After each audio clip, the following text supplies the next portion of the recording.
Bueno, muy buenos días. Hoy vamos a trabajar en estructuras de control y vamos a ver realmente lo último que necesitamos para aprender a programar. Mm, Realmente programar no es difícil, lo único que necesitamos son hacer una cosa después de la otra, definir datos, a partir de una condición tomar una vía o la otra y esto que son las estructuras de control.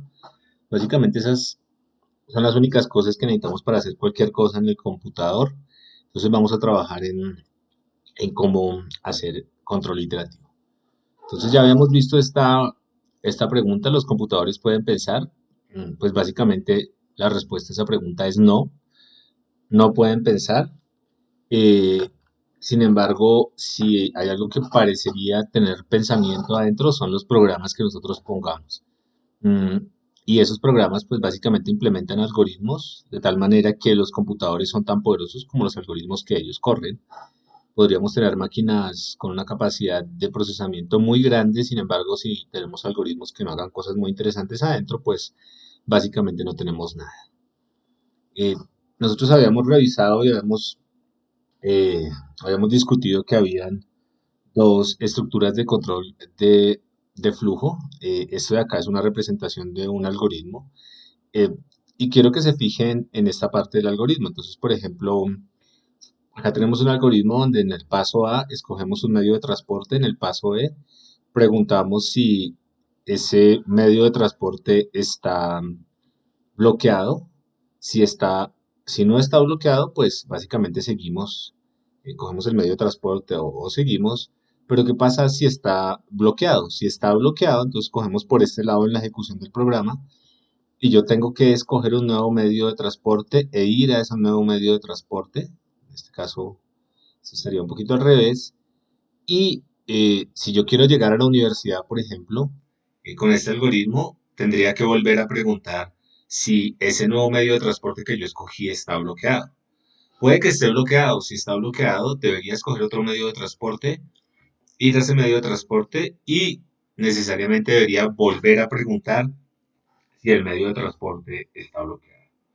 Y eso implica que esta condición de acá la tenemos que evaluar más de una vez. Y de hecho, mientras esta condición de acá no sea, en este caso, falsa, esto se va a seguir repitiendo. Este conjunto de instrucciones en particular que están acá adentro se van a seguir repitiendo. Eso es control iterativo. Yo estoy iterando, yo estoy ejecutando varias veces este conjunto de instrucciones dependiendo de cuál sea el valor de esta condición de acá. Ya hemos trabajado en cómo construir esas condiciones. Entonces, lo que vamos a aprender hoy es cómo vamos a reforzar eh, eh, básicamente cómo nosotros podemos iterar sobre un conjunto de instrucciones.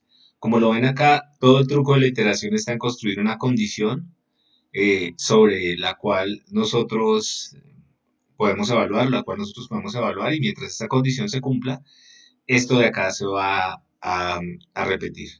En el momento en que esta condición no se cumpla, pues esto de acá esto de acá no va a ejecutarse y va a salir por acá.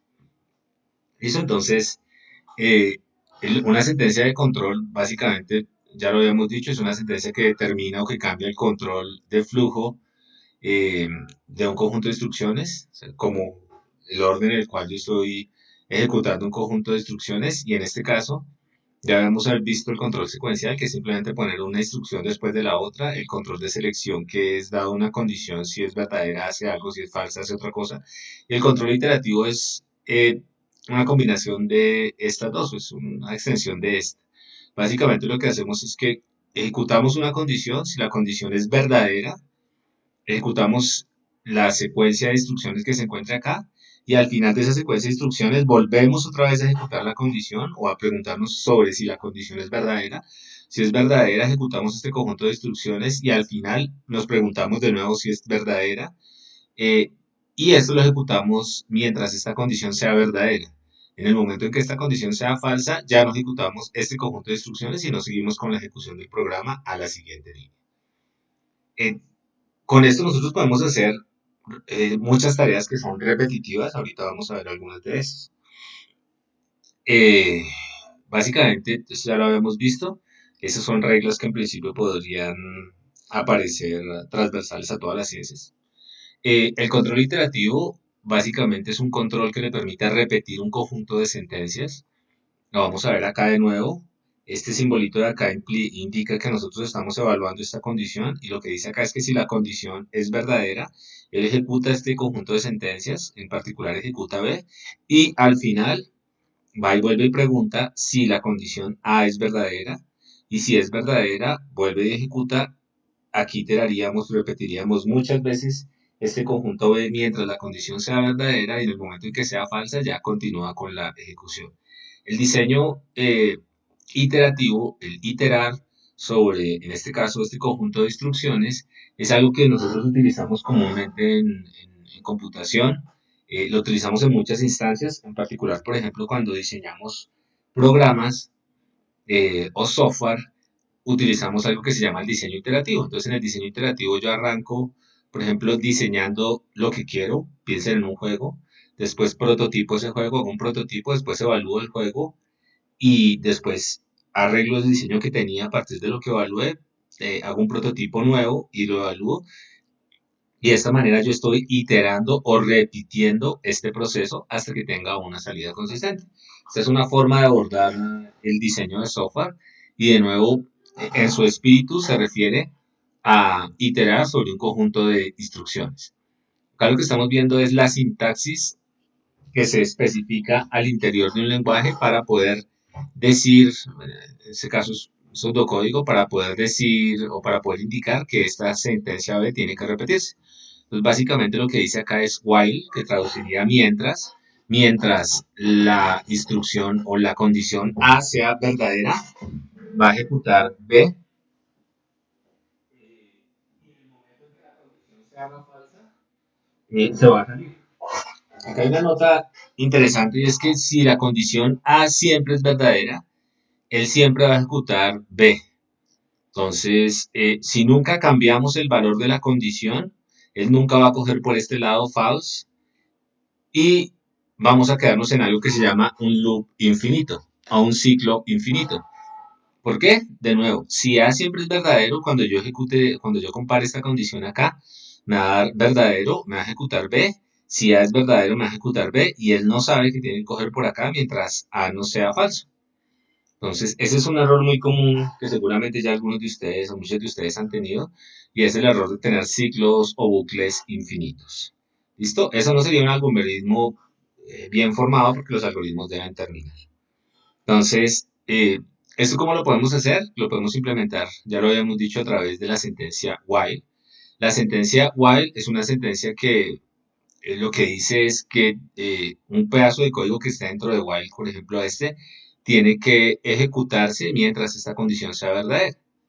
Entonces, por ejemplo, acá tenemos un pedazo de código, revisémoslo a ver qué hace. Básicamente arranca con sum igual a 0, curren igual a 1 y le pide un valor de entrada al usuario. Entonces, si el usuario, por ejemplo, especifica 2, él arrancaría con current igual a 1. 1 es menor o igual que 2. Esta sería la condición que se evaluaría. Sería análogo al A que tenemos acá.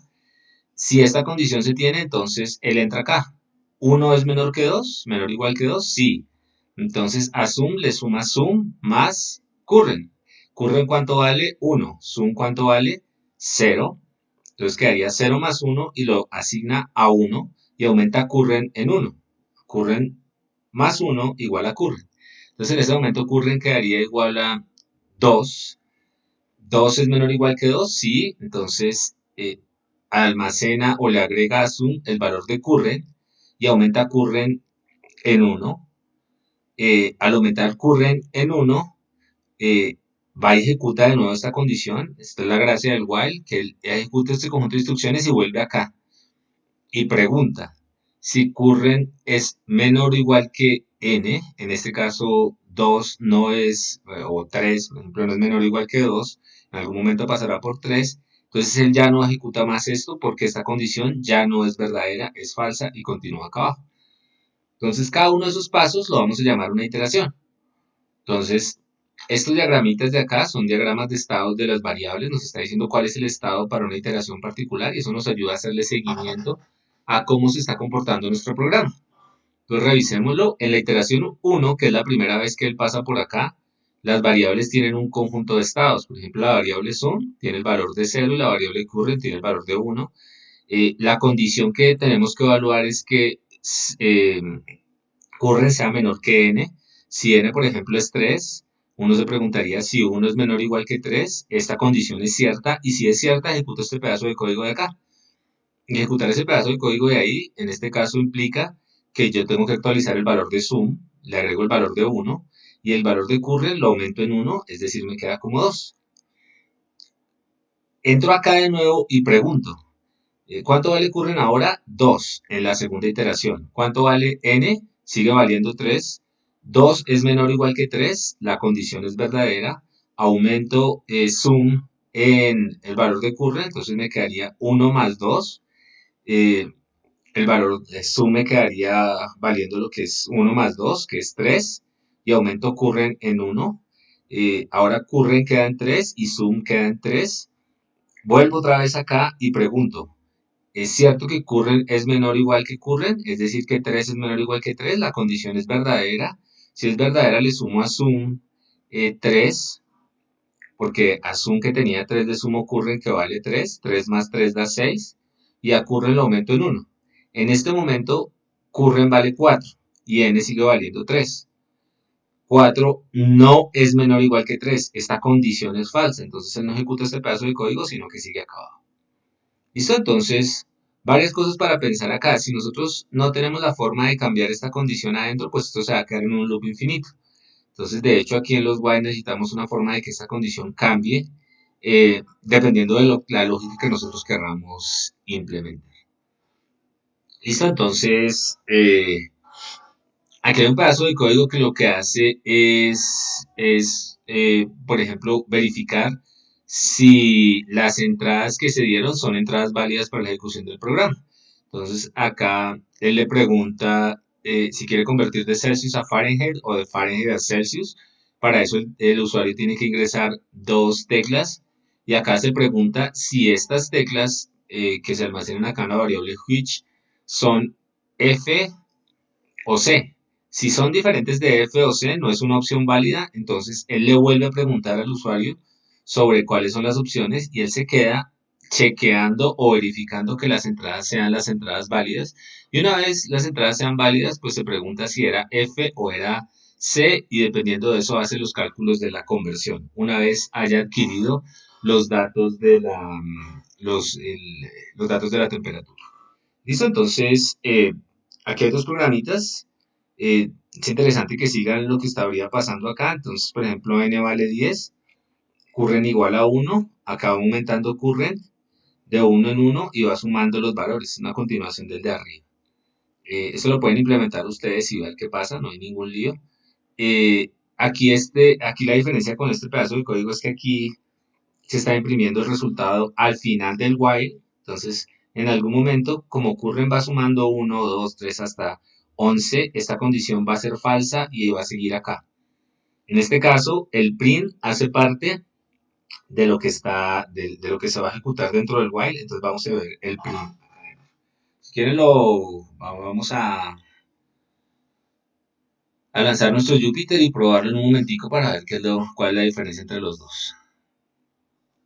Entonces, vamos a ver cuál es la diferencia entre los dos. Nosotros, por ejemplo, tenemos acá un n igual a 0, tenemos sum igual a 0,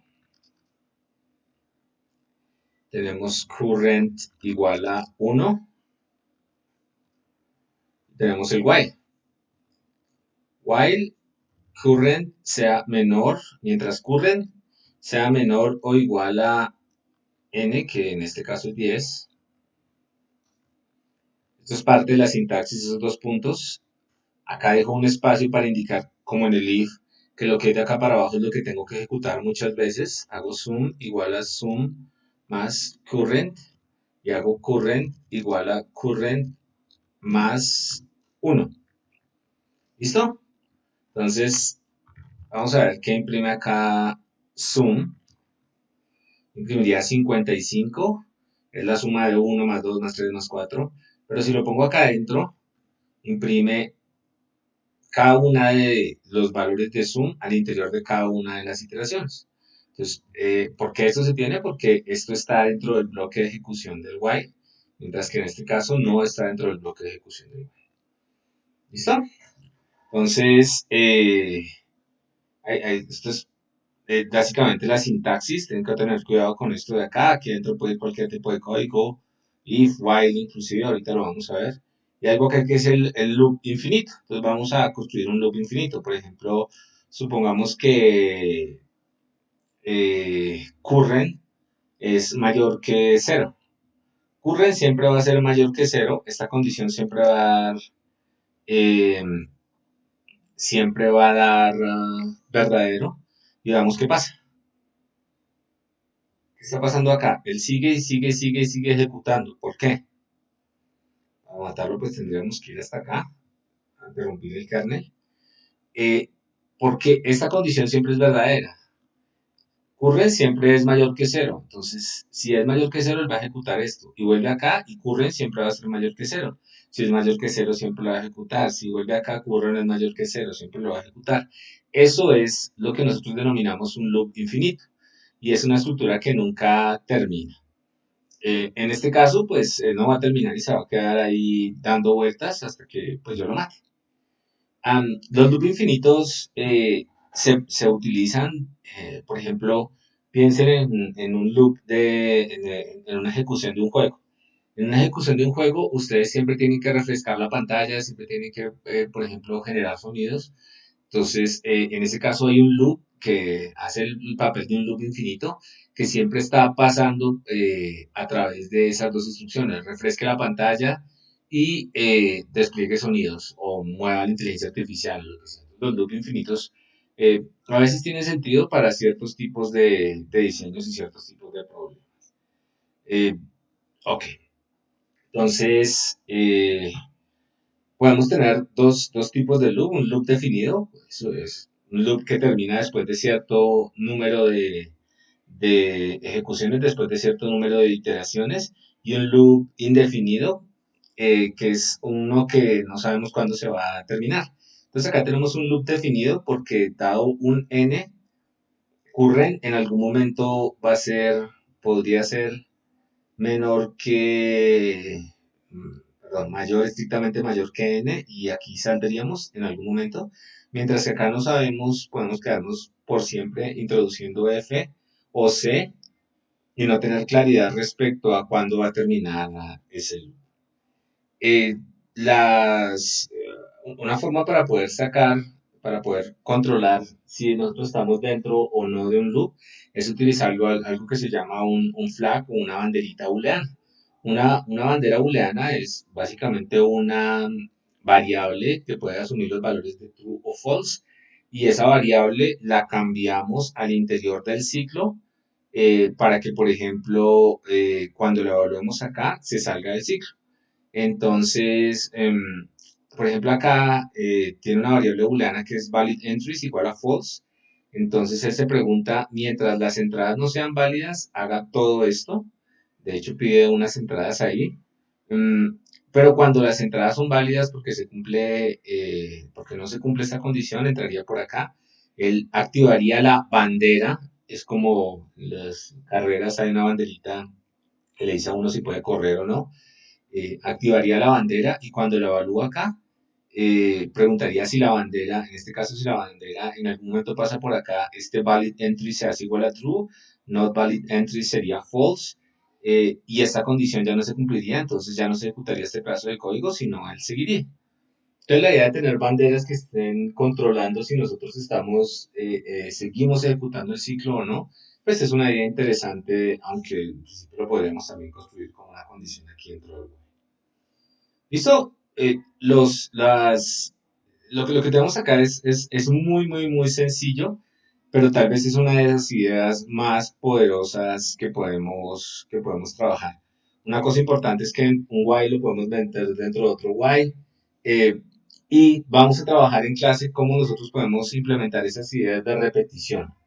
Y cómo las ideas de repetición, pues, lo que hacen es ahorrarnos espacio y nos van a ayudar a resolver un montón de problemas. Como les contaba, la clase hoy es corta y pues nos vemos ahorita a mediodía.